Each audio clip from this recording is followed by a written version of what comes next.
Hi friends, 10th NCERT Max Chapter 5 Arithmetic Progression la Exercise 5.1 la first question பார்க்க போறோம். In which of the following situations does the list of numbers involved make an arithmetic progression and why அப்படின்னு நம்ம கேட்டிருக்காங்க. ஓகேவா? So நமக்கு 4 subdivisions நமக்கு situations கொடுத்துருக்காங்க. So இதில் எது வந்து arithmetic progression வந்து நமக்கு ஃபார்ம் பண்ணும். ஸோ அதுக்கு நமக்கு ப்ரூஃபும் பண்ண சொல்லியிருக்காங்க. ஓகேவா?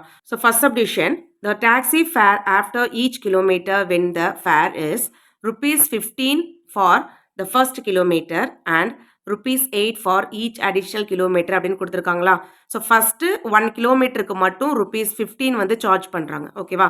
ஸோ அதுக்கடுத்து வர செகண்ட் கிலோமீட்டர் தேர்ட் கிலோமீட்டருக்கு எல்லாத்துக்குமே வந்து 8 rupees வந்து ஆட் பண்ணிட்டே வர்றாங்க. ஓகேவா? நான் இங்கே எடுத்து எழுதியிருக்கேன் பாருங்கள். Fare for first 1 kilometre equal to 15 rupees. ஓகேவா? ஸோ அப்போ செகண்ட் கிலோமீட்டருக்கு வந்து இந்த 15 rupeesோட நமக்கு 8 rupees வந்து ஆட் ஆகிடும். ஓகேவா? ஸோ அப்போ 15 + 8 வந்து நமக்கு 23 கிடைக்கும். நெக்ஸ்ட் தேர்ட் கிலோமீட்டருக்கு ஸோ இந்த 15 + 8ஓட இன்னொரு 8ம் நமக்கு ஆட் ஆகும். ஸோ அப்போ 15 + 8 வந்து நமக்கு 23, 23 + 8 வந்து நமக்கு 31 வந்துடும். ஓகேவா? நெக்ஸ்ட்டு ஃபோர்த்து கிலோமீட்டருக்கு. ஓகேவா? ஸோ 4 கிலோமீட்டர் நம்ம ட்ராவல் பண்ணும்போது ஸோ இந்த 15, ஸோ இது ஃபஸ்ட்டு கிலோமீட்டருக்கு, ஸோ இந்த 8 வந்து செகண்ட் கிலோமீட்டர், இந்த 8 வந்து நமக்கு தேர்ட் கிலோமீட்டர், இந்த 8 வந்து நமக்கு ஃபோர்த்து கிலோமீட்டருக்கு. ஓகேவா? ஸோ இப்போ இது எல்லாத்தையும் ஆட் பண்ணும்போது நமக்கு 39 வரும். ஸோ இதே மாதிரி நமக்கு 5 கிலோமீட்டர், 6 கிலோமீட்டர் இந்த மாதிரி நமக்கு அன்சவான் வந்துகிட்டே இருக்கும். ஓகேவா? ஸோ இதை நம்ம ஒரு சீக்வென்ஸாக ஃபஸ்ட்டு எழுதலாம். ஸோ 15, 23, 31, 39, ஸோ அன்சவான் நமக்கு வந்துகிட்டே இருக்கும் இல்லையா? ஸோ இது வந்து ஒரு அர்த்தமேட்டிக் ப்ராக்ரஷனா அப்படின்றத நம்ம கண்டுபிடிக்கணும். ஸோ எப்படி கண்டுபிடிக்கலாம்? ஸோ இதோட டிஃப்ரென்ஸ் எல்லாம் நமக்கு ஈக்குவலாக இருந்துச்சு அப்படின்னா இது வந்து ஒரு அர்த்தமேட்டிக் ப்ராக்ரஷன். ஓகேவா? ஸோ அப்போ நம்ம ஃபர்ஸ்ட் இதோட டிஃப்ரென்ஸ் நம்ம கண்டுபிடிக்கணும். இது வந்து ஃபர்ஸ்ட் டேர்ம், இது செகண்ட் டேர்ம், இது தேர்ட் டேர்ம், இது ஃபோர்த் டேர்ம். ஓகேவா? ஸோ அப்போ D = A2 - A1 அப்படின்னா ஸோ 23லேருந்து 15 சப்ராக்ட் பண்ணால் நமக்கு 8 வரும். ஓகேவா?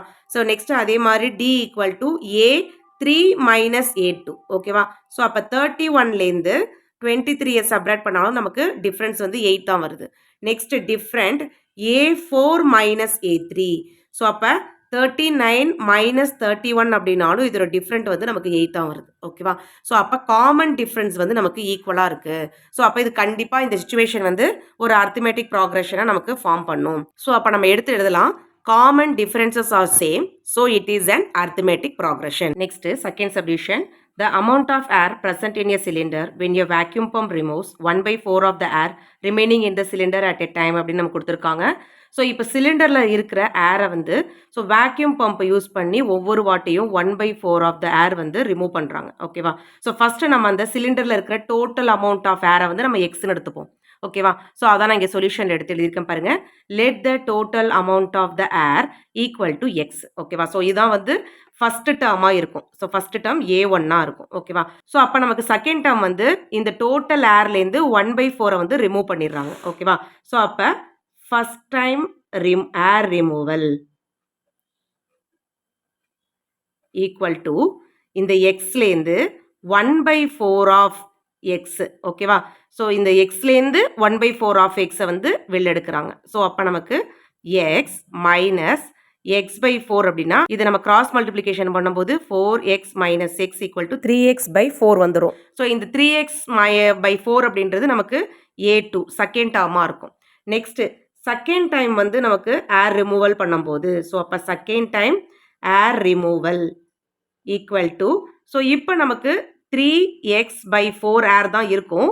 ஸோ இதுலேருந்து அகெயின் நம்ம 1/4 ஆஃப் த ஏர். ஸோ இப்போ வந்து நமக்கு இருக்கிற ஏர் வந்து 3x/4 இல்லையா? ஸோ அப்போ 1/4 × 3x/4 அப்படின்னு நம்ம எழுதிடணும். ஓகேவா?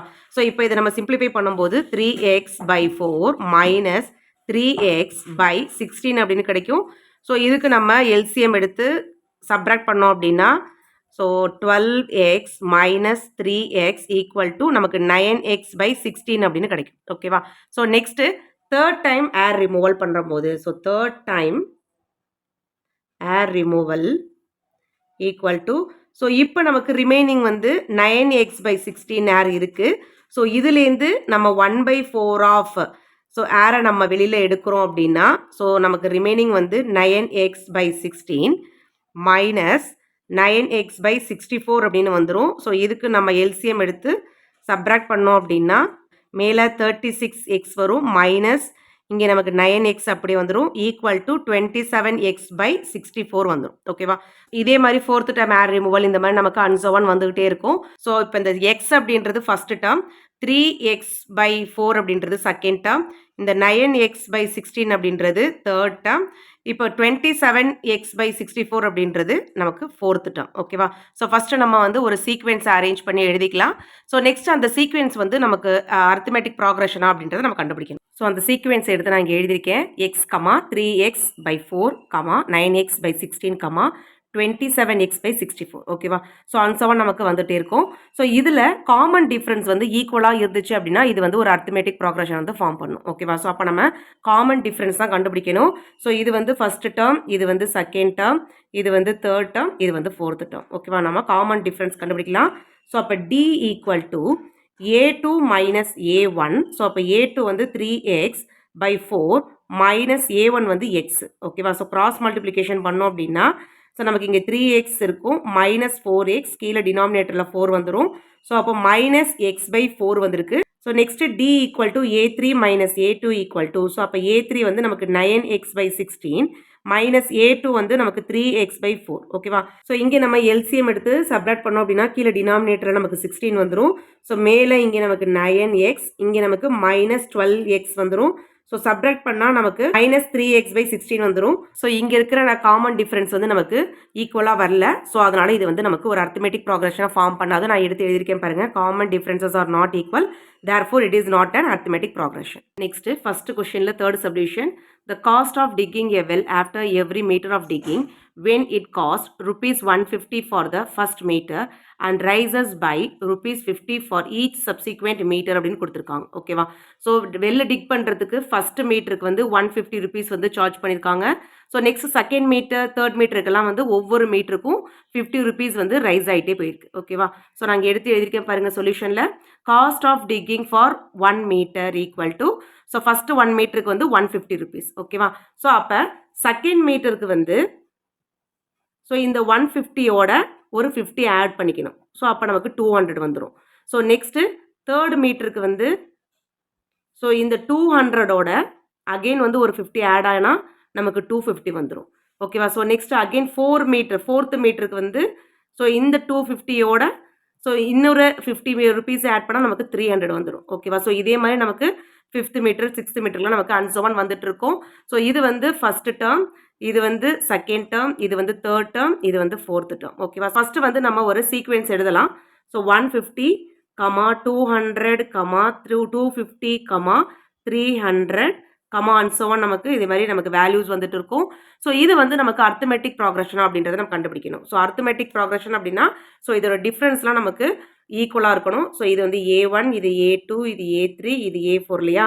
ஸோ அப்போ difference D = A2 minus A1 = A2 வந்து 200, A1 வந்து நமக்கு 150. ஸோ நமக்கு டிஃப்ரென்ஸ் வந்து 50 இருக்குது ஓகேவா. So again D = A3 minus A2. So A3 வந்து நமக்கு 250, A2 வந்து நமக்கு 200. ஸோ 250 minus 200 வந்து நமக்கு 50 வரும் ஓகேவா.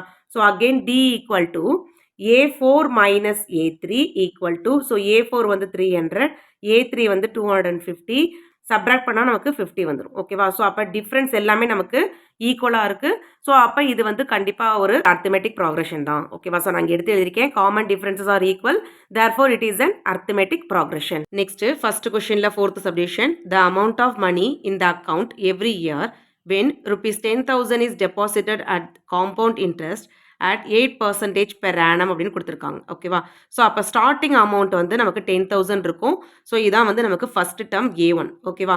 ஸோ ஆஃப்டர் 1 year ஓகேவா. ஸோ இங்கே நமக்கு காம்பவுண்ட் இன்ட்ரெஸ்ட் அப்படின்றதுனால காம்பவுண்ட் இன்ட்ரெஸ்ட்டில் அமௌண்ட் கண்டுபிடிக்கிறதுக்கு ஃபார்முலா வந்து P × 1 + R/100 whole power n ஓகேவா. ஸோ இதில் P அப்படின்றது பிரின்சிபல் அமௌண்ட், R அப்படின்றது ரேட் ஆஃப் இன்ட்ரெஸ்ட் 8% கொடுத்துருக்காங்க. ஸோ n வந்து 1 year ஓகேவா. ஸோ இப்போ நான் ஃபஸ்ட்டு 1 yearக்கு நான் கண்டுபிடிக்க போகிறேன். ஸோ அப்போ ஃபஸ்ட்டு 1 yearக்கு அப்படின்னா ஸோ இங்கே நமக்கு அமௌண்ட் வந்து ஸோ P 10,000 × 1 + R வந்து 8/100 ஹோல் பவர் n வந்து நமக்கு 1 ஓகேவா. ஸோ நெக்ஸ்ட் இதை நம்ம சிம்பிளிஃபை பண்ணலாம். ஸோ அப்போ 10,000 இன்டூ ஸோ இதை நம்ம கிராஸ் மல்டிப்ளிகேஷன் பண்ணி சிம்பிளிஃபை பண்ணோம் அப்படின்னா நமக்கு 108/100 அப்படின்னு கிடச்சிரும். ஓகேவா? ஸோ நெக்ஸ்ட் இந்த 2 ஜீரோக்கு இந்த 2 ஜீரோ நம்ம கேன்சலேஷன் பண்ணிடலாம். ஸோ இந்த 100ஐயும் 108ஐயும் மல்டிப்ளை பண்ணால் நமக்கு 10,800 கிடைக்கும். ஸோ இது வந்து நமக்கு செகண்ட் டேர்ம். நெக்ஸ்ட் இப்போ ஆஃப்டர் 2 இயருக்கு கண்டுபிடிக்கணும். ஸோ இப்போ A equal to 10,000 principal amount 10,000 into 1 + 8/100. இப்போ என் வேல்யூ வந்து நமக்கு 2 இயர்ஸ் அப்படின்றதுனால என்னோட வேல்யூ 2. ஓகேவா? ஸோ நெக்ஸ்ட் இதை நம்ம சிம்பிளிஃபை பண்ணலாம். ஸோ இந்த 10,000 நமக்கு அப்படியே இருக்கும் இன்டூ ஸோ இதை நம்ம சிம்பிளிஃபை ப்ராக்கெட்டுக்குள்ளதை நம்ம சிம்பிளிஃபை பண்ணோம் அப்படின்னா நமக்கு 108/100 ஹோல் பவர் 2 அப்படின்னு கிடைக்கும். ஓகேவா?